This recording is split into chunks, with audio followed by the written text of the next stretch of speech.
जादू सा छाने लगा।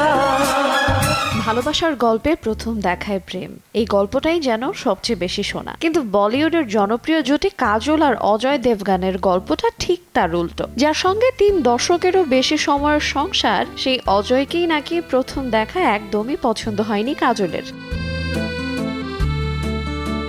একটি শোতে নিজের ব্যক্তিগত পছন্দ অপছন্দ নিয়ে কথা বলতে গিয়ে কাজল জানান তিনি খুব সহজে কাউকে পছন্দ করতে পারেন না, আর এই কারণেই তার বন্ধুর সংখ্যাও বেশ কম। আর ঠিক তখনই সবচেয়ে মজার তথ্যটি আসে স্বামী অজয় দেবগনকে নিয়ে।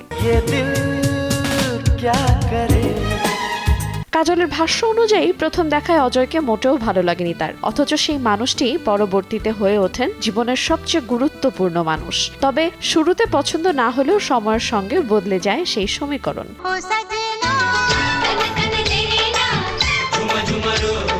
তবে মজার বিষয় হলো অজয় নন, কাজলের তরুণের ক্রাশের তালিকায় ছিলেন আরেক বলিউড তারকা অক্ষয় কুমার। আর সেই একই শোতে থাকা কাজলের ঘনিষ্ঠ বন্ধু জনপ্রিয় নির্মাতা কারণ জোহারি মূলত এই তথ্যটি সামনে আনেন। सारा उमरट कहता है हम दोनों की जोड़ी बहुत खूब दिखती है। वो तो है। 1999 সালে বিয়ের পর থেকে বলিউডের অন্যতম আলোচিত এক জুটি হয়ে ওঠেন কাজল অজয়। পর্দায় যেমন দুইজনই সফল, তেমনি ব্যক্তি জীবনেও দীর্ঘদিনের এই সম্পর্ক হয়ে উঠেছে বলিউডের অন্যতম পরিচিত দাম্পত্যের উদাহরণ। আইরিন আয়াত, সময় সংবাদ।